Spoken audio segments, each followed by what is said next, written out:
왜 우리는 하면 안 된다고 하면 더 하고 싶어질까요? 지금 이 순간에도 당신의 마음속에서는 한 가지 금지된 것이 떠오르고 있을 겁니다. 먹으면 안 되는 음식, 만나면 안 되는 사람, 사면 안 되는 물건. 6000년 전 에덴 동산에서 일어난 선악과 사건은 단순한 불순종이 아니었습니다. 인간 심리학의 가장 깊은 비밀이 숨어있는 사건이었죠. 오늘 제가 여러분께 말씀드릴 3가지 비밀을 알고 나면 당신은 유혹에 넘어가는 패턴을 완전히 깨뜨릴 수 있게 됩니다.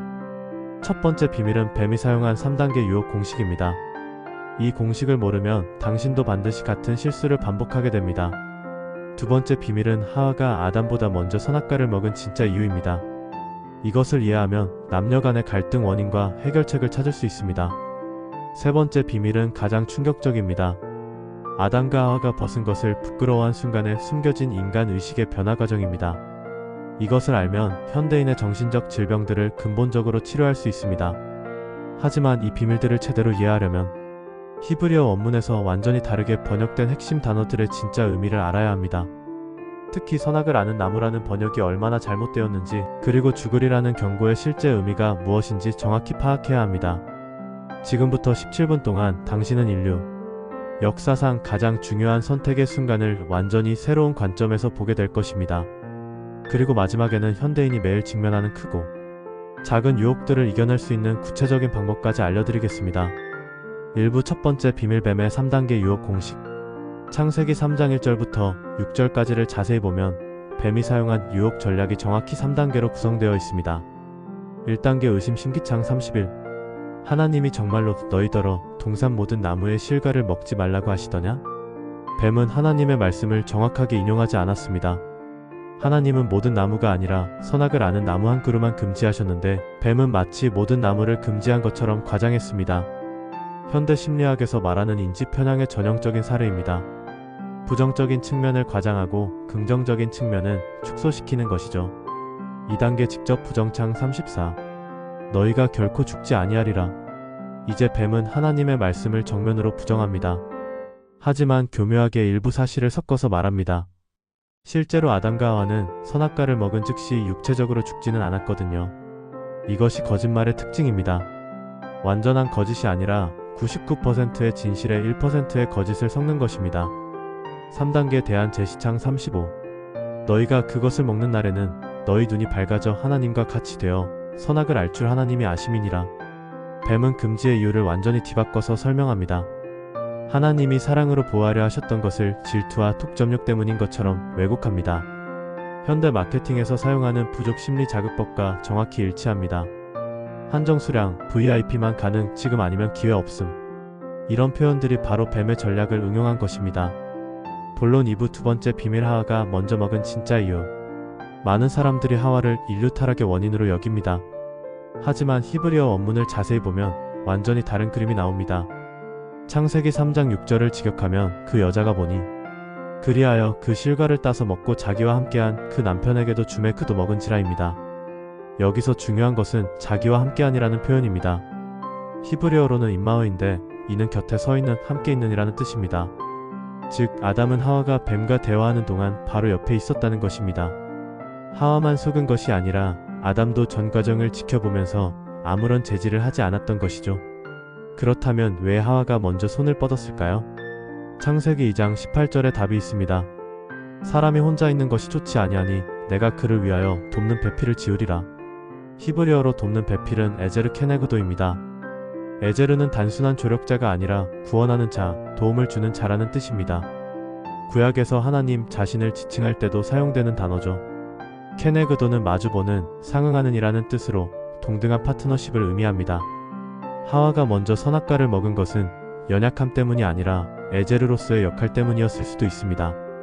위험을 먼저 감수해서 아담을 보호하려 했던 것일 수도 있다는 뜻이죠. 본론 3부 세 번째 비밀 벗은 것을 부끄러워한 진짜 의미. 창세기 3장 7절 이에 그들의 눈이 밝아져 자기들이 벗은 줄을 알고 무화과 나뭇잎을 엮어 치마로 삼았더라. 여기서 눈이 밝아졌다는 것은 시력이 좋아진 것이 아닙니다. 히브리어로는 파카흐인데 이는 의식이 열렸다, 깨달았다는 뜻입니다. 그런데 무엇을 깨달았을까요? 자신들이 벗었다는 사실을 말입니다.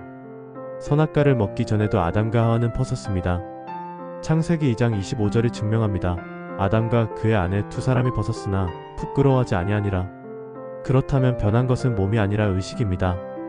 현대 심리학의 자의식 셀프 마이너스 컨셔스너스 개념과 정확히 일치합니다. 아이들은 3-4세가 되면 거울을 보며 자신을 객관화하기 시작합니다. 이때부터 부끄러움, 자의식을 느끼게 되죠. 선악과 사건은 인류 최초의 자의식 각성 사건이었습니다. 순수한 존재 상태에서 자아, 의식 상태로의 전환점이었던 것입니다. 이것이 현대인의 불안, 우울, 자존감 문제의 근본 원인입니다. 자신을 객관화하고 평가하는 의식이 생긴 순간부터 인간은 끊임없이 자신을 타인과 비교하고 판단하기 시작했습니다. 잠깐, 여러분들 중에 이런 깊은 내용을 함께 나누고 싶은 가족이나 친구가 있지 않나요? 지금 바로 이 영상을 공유해서 함께 하나님의 말씀 속 깊은 지혜를 깨달을 수 있도록 도와주세요. 그리고 좋아요 버튼도 눌러주시면 더 많은 분들이 이런 귀한 내용을 접할 수 있습니다. 본론 4부 선악을 아는 나무의 진짜 의미. 히브리어 원문에서 선악을 아는 나무는 에츠하다트 토브 아라입니다. 여기서 다하트라는 단어가 핵심입니다. 단순한 지식이 아니라 체험적 알, 깊은 인식을 의미합니다. 남녀가 동침할 때도 다하트를 사용합니다. 아담이 그의 아내 하와를 알매에서의 안다가 바로 다하트입니다. 즉, 선악을 아는 나무는 선악을 체험하게 하는 나무라는 뜻입니다. 그렇다면 선악과를 먹기 전 아담과 하와는 선악을 몰랐을까요? 그렇지 않습니다. 하나님의 명령을 이해했다는 것 자체가 도덕적 판단력이 있었다는 증거입니다. 변화된 것은 알매 방식입니다. 이전에는 하나님을 통해서 선악을 알았다면 이후에는 자신의 경험을 통해서 선악을 판단하게 된 것입니다. 현대식으로 표현하면 절대적 기준에서 상대적 기준으로의 전환입니다. 이것이 현대사회의 혼란의 근본 원인입니다. 모든 사람이 자신만의 기준으로 선악을 판단하다 보니 일관된 도덕적 기준이 사라진 것이죠. 본론 오브 죽으리라는 경고의 진짜 의미. 하나님은 선악을 아는 나무의 실과는 먹지 말라. 내가 먹는 날에는 반드시 죽으리라 창 217고 경고하셨습니다. 히브리어로는 모트 타무트입니다. 모트는 죽음, 타무트는 너는 죽을 것이다인데 같은 어근을 반복해서 강조한 표현입니다. 직역하면 죽음으로 너는 죽을 것이다입니다. 그런데 아담과 하와는 선악과를 먹은 즉시 육체적으로 죽지 않았습니다. 아담은 930년을 살았습니다. 그렇다면 하나님이 거짓말을 하신 걸까요? 그렇지 않습니다.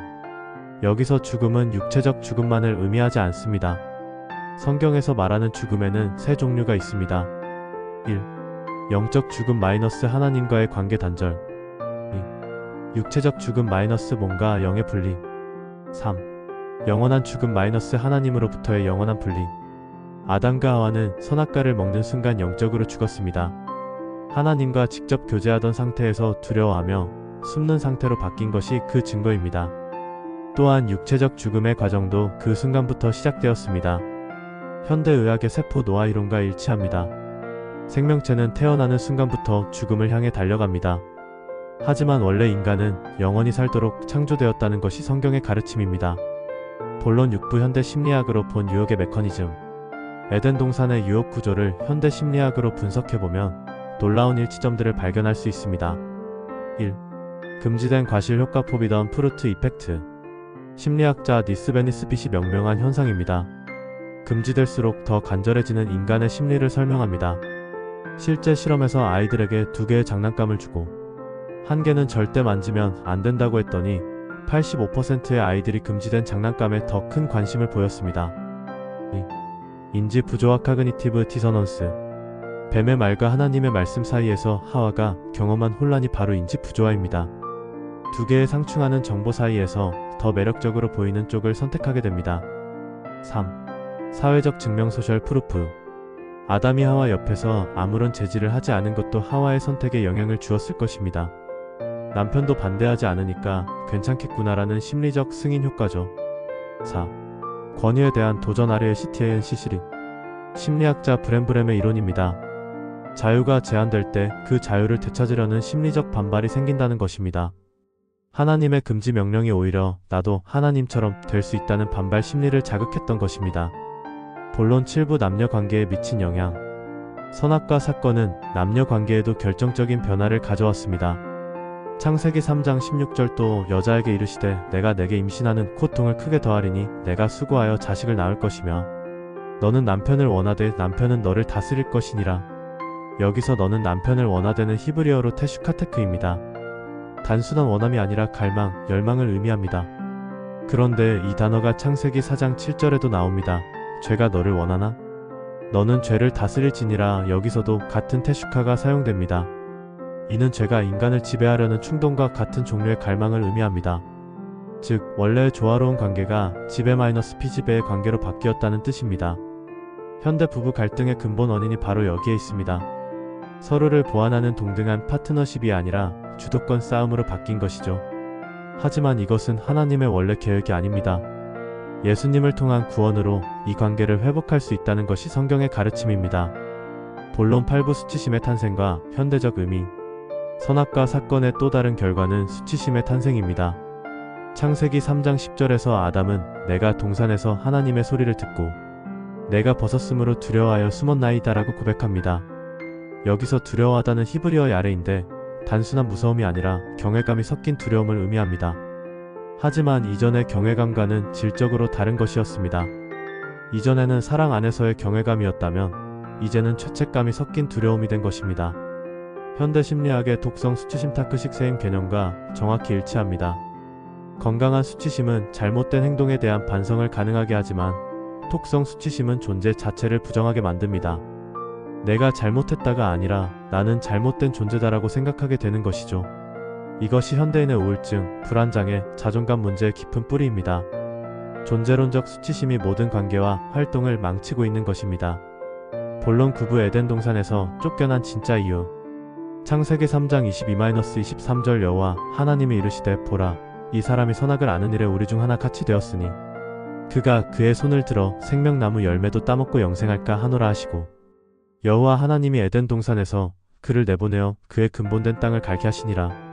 많은 사람들이 하나님이 분노해서 아담과 하와를 쫓아내신 것으로 생각합니다. 하지만 원문을 보면 전혀 다릅니다. 영생할까 하노라는 히브리어로 펜 이슬라흐 와하이 레올람입니다. 여기서 펜은 혹시 만일이라는 의미로 걱정이나 염려를 나타내는 표현입니다. 즉 하나님은 분노가 아니라 염려로 인간을 에덴 동산에서 내보내신 것입니다. 죄된 상태로 영원히 살게 되면 더 큰 고통을 당할까봐 걱정하신 것이죠. 이는 의사가 중병 환자를 격리시키는 것과 같습니다. 처벌이 아니라 치료와 회복을 위한 조치인 것입니다. 실제로 하나님은 아담과 하와를 내보내시면서도 가죽옷을 지어 입히셨습니다. 장 321. 여전히 사랑으로 돌보셨다는 증거입니다. 본론 10부 구원의 약속 첫 번째 복음. 그런데 놀라운 것은 창세기 3장 15절에 이미 구원의 약속이 담겨 있다는 사실입니다. 내가 너로 여자와 원수가 되게 하고 내 후손도 여자의 후손과 원수가 되게 하리니 여자의 후손은 내 머리를 상하게 할 것이요 너는 그의 발꿈치를 상하게 할 것이니라. 이 구절을 원복음 PROTOEVANGELIUM이라고 부릅니다. 성경에 나오는 첫 번째 복음의 약속입니다.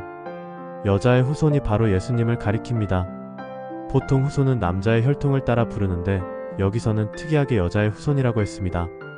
이는 동정녀 탄생을 예언한 것으로 해석됩니다. 내 머리를 상하게 할 것이요는 사탄의 완전한 패배를 의미하고 너는 그의 발꿈치를 상하게 할 것이니라는 예수님의 십자가, 고난을 예언한 것입니다. 즉 인류가 타락한 바로 그 순간에 하나님은 이미 구원의 계획을 세우시고 약속하셨다는 뜻입니다. 여러분, 이런 놀라운 하나님의 사랑을 혼자만 알고 있을 순 없잖아요. 지금 바로 구독 버튼을 누르시고 주변 분들에게 이 영상을 꼭 공유해주세요. 함께 이 구원의 소식을 나누며 천국에서 만날 수 있기를 소망합니다. 본론 11부 현대인이 직면하는 선악과들. 오늘날 우리 주변에는 무수히 많은 선악과들이 있습니다. 디지털 선악과, 스마트폰, 소셜미디어, 게임.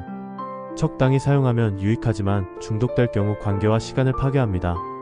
한 번만 더 하는 유혹이 바로 뱀의 속삭임과 같습니다. 물질적 선악과. 이것만 사면 행복해질 거야 라는 소비 문화의 유혹. 광고는 현대판 뱀의 역할을 합니다. 이걸 사지 않으면 뒤처질 거야 라며 부족감을 조성합니다. 관계의 선악과. 불륜, 외도의 유혹. 진짜 사랑을 찾았어 라는 합리화가 바로 하나님과 같이 되리라는 뱀의 거짓말과 같은 구조입니다. 성공의 선악과. 수단과 방법을 가리지 않고 성공하면 되라는 유혹. 정직이라는 하나님의 계명을 어기면서까지 얻으려는 것들이 바로 현대의 선악과입니다. 건강의 선악과. 극단적인 다이어트, 성형수술, 약물 복용. 더 나은 나가 되고 싶다는 욕망이 오히려 자신을 파괴할 때가 있습니다. 본론 12부 유혹에 대응하는 예수님의 방법. 예수님은 광야에서 사탄의 시험을 받으실 때 어떻게 대응하셨을까요? 마태복음 4장을 보면 명확한 패턴이 있습니다. 첫 번째 시험 돌을 떡으로 만들라. 예수님의 대답 사람이 떡으로만 살 것이 아니요 하나님의 입으로부터 나오는 모든 말씀으로 살 것이라. 두 번째 시험 성전 꼭대기에서 뛰어내리라. 예수님의 대답 주 너의 하나님을 시험하지 말라. 세 번째 시험 세상의 모든 영광을 보여주며 절하라고 함.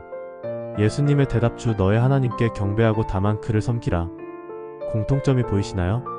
예수님은 매번 하나님의 말씀으로 대답하셨습니다. 자신의 논리나 감정이 아니라 성경 말씀으로 대응하신 것입니다.